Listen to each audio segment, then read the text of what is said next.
What's up, everybody? It's Chris with ProPhoto. This is Geared Up. It's our weekly live broadcast where we talk about all things lighting, gear, photography, take your questions, talk about things that you want to talk about. So really, really fun stuff. If you're watching this on ProPhoto.com, you're going to see some things pop up around the edges of the screen.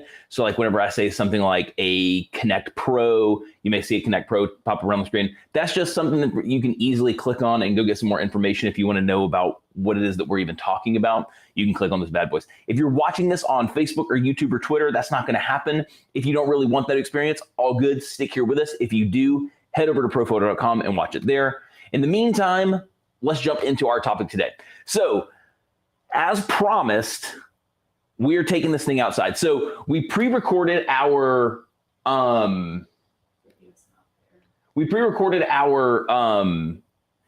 help you out in just a second. We pre-recorded the actual video of our live broadcast on location. One, because the tough thing about being live on location is the signal can be spotty, and if we would have been doing it today here in Georgia, it is incredibly rainy. So we went ahead and pre-recorded it. Just a quick little caveat too, just so you know, the switcher didn't switch the videos. So there's gonna be a portion where I'm demoing the back of the screen. It's not the same.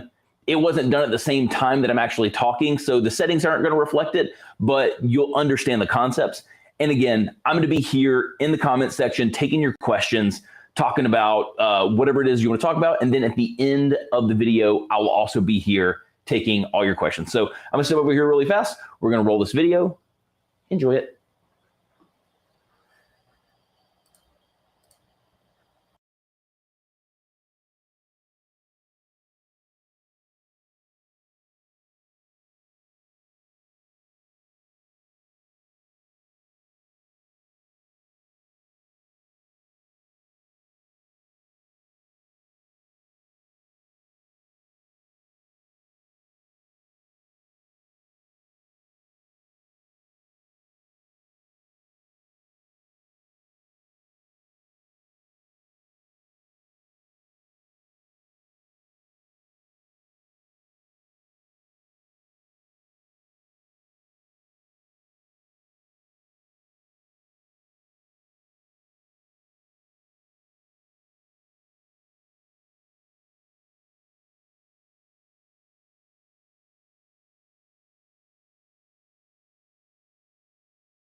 Hey everybody, we're seeing something right now where you aren't hearing any sound. So bear with us just for a second because we can hear it. We're just trying to figure out why. We're seeing something right now where you aren't hearing any sound. So yeah, and now we're also repeating some stuff. So this is super cool. So we understand you're not hearing any sound. Let's see if we can sort this thing out really quick. Super funky. So we can actually hear it, which is weird. So let's see if we can fix this really quickly. I know I'm off camera. I'm going to keep trying to talk to you so you know that I am here and then it's not super weird, because it is kind of super weird that this is happening. They can't hear me at all? Mm-mm. What about turn up the volume right there? Just want to make sure. They can't hear me at all? Oh, they can hear you. Okay. Yeah. It's just not going to play through that thing right there. That's right. So okay. Give me just 1 second, peeps, and we will get this rocking and rolling. Let's pull up this video and see if we can get this bad boy. We're going to try this one more time, and if not, we'll get this going from somewhere else. This is weird. This generally always works. So I guess generally isn't always the move. Let's see. Let's get here to our video with the. Let's make sure we have the audio here. Okay. It's in my. You just want to listen there really fast? Mm-hmm. Got it. Perfect. Okay, so we have audio there. Let's double check here. Let's fire this up really fast. We're going to turn this on. What's up, everybody? Welcome to Geared Up Outside. This is the first time give we're us just doing one this. second. We're We pretty apologize. excited. A couple of episodes ago, we talked about how to get set up in one shot. We did that inside the studio where we were in full control of everything. We could control how much ambient light was coming in. We could control how bright our studio lights were or were not. So when we were doing the demo, we were able to pick our own f-stop. We were able to pick our own shutter speed. We were able to pick our own ISO because, again, we were in a studio situation where we were in complete control of the light. When you're outside on location, you're not always in control like you would be inside of a studio. And so the technique changes a little bit. It's not off by much, but it changes just a little bit. So let's dive into it. So just like in the studio, you're gonna want to decide what your f-stop's gonna be. Do you want a blurry background? Do you want more detail in the background? So today, for the photo that we're doing, we'll be at a 1.8 because I wanna try to separate Kate from the background a little bit. So 1.8 is gonna be our f-stop. ISO is something else that we're gonna set. And you're gonna wanna think about your ISO based off of if you were trying to keep the power of your flash down a little bit so your ISO can actually help you bring the flash exposure down a little bit. So if you're trying to extend your battery life, maybe you wanna bump your ISO up a little bit. For the case of this, I don't necessarily need to worry about that too much because we're just doing this live. So I'm gonna stay at my base ISO of 160. Also, I'm using a B10X Plus, so I have plenty of light. I always bring the X Plus with me on location just because it's nice to have that extra stop just in case I need it, but I definitely don't need it today. So very, very cool stuff. So we've chosen our f-stop, 1.8, which is what I wanted for the background, something blurry. My base level ISO is 160. Now for the shutter speed, we're gonna have to decide that based off of our ambient light that we have here. So whether you're outside here in nature like we are right now, or if you're in a city situation at night and there's a ton of street light, you're gonna have to balance that out. And we use our shutter speed to do that. So the cool thing about cameras these days is they either have some sort of live view LCD on the back of the LCD screen, or if you're using a straight up mirrorless camera, the whole thing is live view, whether it's through the eyepiece or through the back screen. And what we can do is we can actually set an exposure preview. So pretty much every camera I've ever seen has the ability for an exposure preview. If you don't know how to set it on your camera, just look up your camera's manual or watch a YouTube video on how to set up your exposure preview. But I have it set up on mine with a button click so I can turn it on and off really, really quickly. So we're gonna use the exposure preview looking at the screen and set our ambient light based off of what the look is that we want. So, and I'm gonna show you how to do that. I'm gonna jam my, my camera into the screen of the shot while Kate's standing out here. And so you can see how we're gonna set that shutter speed based off of that. So let's do that now. So let me bring my camera into the shot. I'm gonna have to make sure that we have focus on this bad boy. And then once I have this up here, I'll have you come in, Kate. So let's go. I'm actually have to bump the legs up some. Cool. All right, I'm going to try to jam the screen right into the shot so you can actually see what we're doing. Get this leg around there.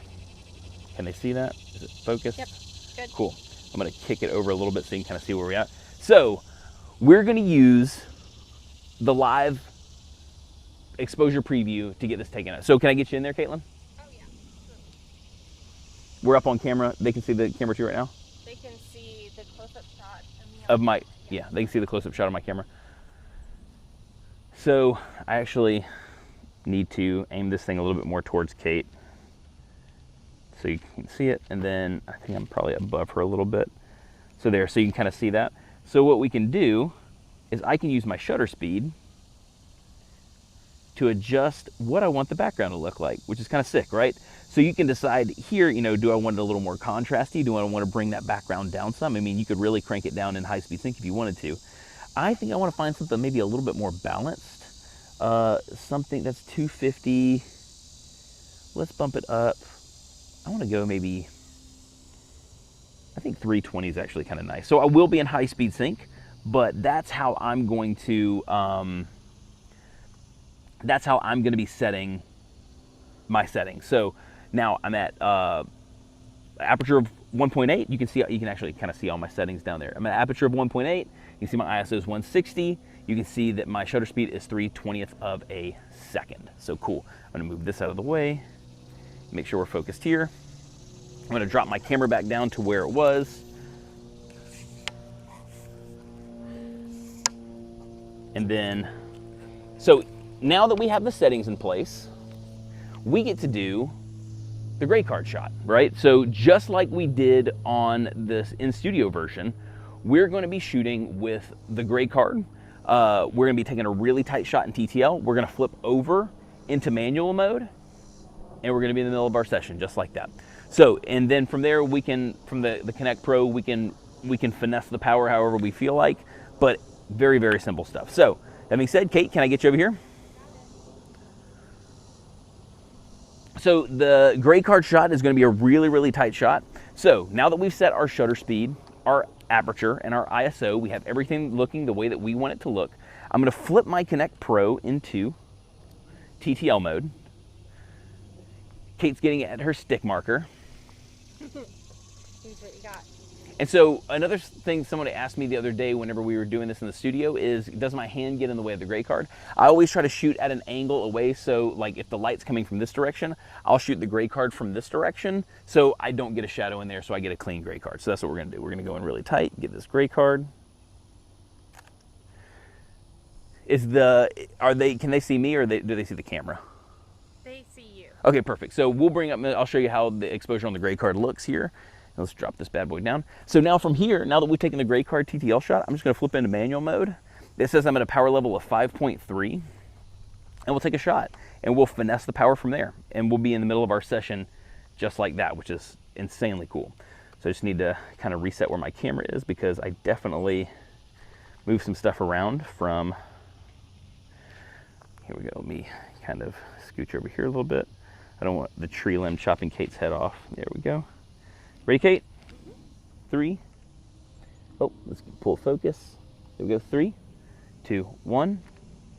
And that's it with the flash in the shot. Really, really cool stuff. And here, let me take it without the flash in there, so you can kind of see the difference. You're gonna jump back into your pose. So let me turn the flash off just so you can see it without the flash. So this was that ambient exposure that we decided to go on whenever we were setting our shutter speed, so at a shutter speed of 3/20th of a second. And then again, when we turn that flash back on, we have the shot that you saw there with the flash going off. Really, yeah, let's go, let's show them the images now. So cool. So we took the photos. Let me show you the process. Is this pretty good here? Cool. So here, let's show you the process. So first and foremost, when we set up all of our shots, we got our gray card image here. Let's just pull them all up together. So we got our gray card image. So so let's start at square one before actually we even get to the gray card. So we picked our aperture 1.8, we picked our ISO 160, and then we let our shutter speed be dictated by what the ambient is and what taste that we wanted for the shot. That is this photo here on the right hand side. Then we flipped our Connect Pro into TTL mode, got in really, really close, took a gray card shot. And the cool thing again about having a gray card shot is I can go over here and I can set my white balance based off of the scene now, especially with all this green and stuff in it. So, and then, oh, I actually think I got you blinking in the photo. But what's cool is from there, I can just take that TTL shot of the gray card, flip into manual mode, and then boom, you're here. Perfect exposure. It gets it, I would say 99% of the time, as long as all your firmwares are up to date between your camera, your triggers, and your lights, it nails it, at least for me, about 99% of the time. There's a couple of times that it might be off, maybe something wonky happened, maybe a lot of times it screws up because of user error, because I'm pretty good at messing that kind of stuff up. It's like leaving your lens cap on, but for me, I always forget to flip my stuff back out of TTL. So, it's a really, really easy process for getting set up and running outside really, really quickly. So let's go through the whole process again, just so you understand what we're talking about. Make sure we're saying it nice and slow, because I have a tendency to talk too fast. So first thing we do, pick our aperture. Decide how blurry you want your background. Do you want a lot of detail? Do you not want a lot of detail? Choose that straight off the jump. Then pick your ISO. Decide what works best for you. Maybe you want it to stay super clean, so you keep that ISO low. Maybe you want to bring the ISO up a little bit because you want to maintain some flash power. Make that decision. Those are the two decisions that you get to make by yourself. Oh, we're here? Oh, gotcha. The third decision that we have to make is based off of what the ambient light is giving us. So we go to our camera, we use the live view and the exposure preview that's a part of almost every single live view that I know of, and we adjust our background based off of what it is our taste is looking for. So do you want more contrast? Faster shutter speed. Do you want less contrast? Slow that shutter down, bring more of that ambient light into the shot. And then just decide, do you want a balance of the two? Do you want more contrast? Do you want less contrast? The exposure preview setup with all these live views makes this part so simple. So you're picking your aperture, you're picking your ISO, you're picking your shutter speed based off of the ambient light. So aperture is whatever you want, ISO is whatever you want. Shutter speed is going to decide how much of the ambient light is there or is not there. Also remember, if you start cranking up to like 8,000 of a second to really like bring the power or bring the ambient light down, you're gonna need a lot of power. Oh, whoa! That's how you lose an umbrella. And don't forget to pack your sandbags. Yeah, don't forget to pack your sandbags. That's awesome. I almost lost an umbrella, and I love this umbrella. That'd have been bad. That was on camera too, wasn't it? That's sweet. I looked like a superhero, didn't I? That was sick. So now that it's totally flipped the whole thing up, but I did look like a rock star saving my umbrella, let's just quickly go through it. Pick your aperture, pick your ISO based off of what you want. Aperture, blurry, not blurry, decide that. Open, close down, decide that. Shutter speed is going to be dictated by what the ambient light's giving you. So if you want more ambient light in the shot, you're going to slow your shutter speed down. If you want less ambient light in the shot, you're going to want to speed that shutter up. If you go with a much faster shutter speed, like again, as I was saying, as I was catching an umbrella around like 8,000 of a second, you're going to need more power. So you might need to think about packing something like a B10X Plus, something with 500 watts of light. So, because once you get up to 8,000 of a second, that takes a lot of juice. So once you have all of your settings in place, you're going to take your Kinect Pro or your Kinect or your Air TTL remote. You're going to set that thing to TTL, okay? You're going to have your subject hold a gray card by their face, because that's mostly what we're trying to expose for, most importantly, is what we're exposing for. You're going to take a really, really tight TTL shot up close. That's what you see here on the screen. So if you look at the shot on the left, that is that really tight gray card shot. Take that in TTL mode, and the light is going to be set perfectly. The TTL sees the 18% gray. It's going to try to make it 18% gray. It does a jam up job. So after that, we're going to flip the Kinect Pro back into manual mode. That's going to hold that last power setting, and then boom, we're right here in the middle of our session, rocking and rolling. You can't really beat it. It does a really, really good job. And just so you can see too, I know I didn't show you this, but before we even took that TTL shot, before we even turned the flash on, this is what that ambient exposure shot looked like at 3/20th of a second. So really, really beautiful stuff. And it's a simple process. Again, it shouldn't have to be complicated. Lighting shouldn't have to be complicated. It should be fun. It should be exploratory. You should be able to do whatever you want and really, really enjoy it. And this is a technique that helps you kind of overcome that, especially if you're just getting into lighting. This is a really good technique to kind of help you overcome that fear of flash. And the other cool thing is next week we have a really, really dope live talking about how to actually take your flash and make it match the ambient light, which is really, really fun stuff. So, and hopefully you'll come and join us for that as well. But this is super fun. Getting your shots set up and running, or getting your session set up and running in one shot outside on location. So now you know how to do it in the studio. Now you know how to do it on location. The world's your oyster. So that being said, thank you so much for kicking it with us outside on our first Outside Live. This was super duper fun. We're going to be doing a ton more of this stuff. Oh, we're over here. I'm talking to that one and you're here. So we're going to be doing a whole bunch more of this stuff. If there's any type of specific outdoor stuff you'd love to see, let us know. I'm going to be showing you some cool techniques and some things I know. We're going to be exploring things like overpowering the sun, day for night, things like that. Just talking about all that kind of fun stuff. So I hope this is a really, really awesome first time for everybody to really enjoy. So in the meantime, have an awesome rest of your week. See you later. We're back. So it was super fun, right? You good?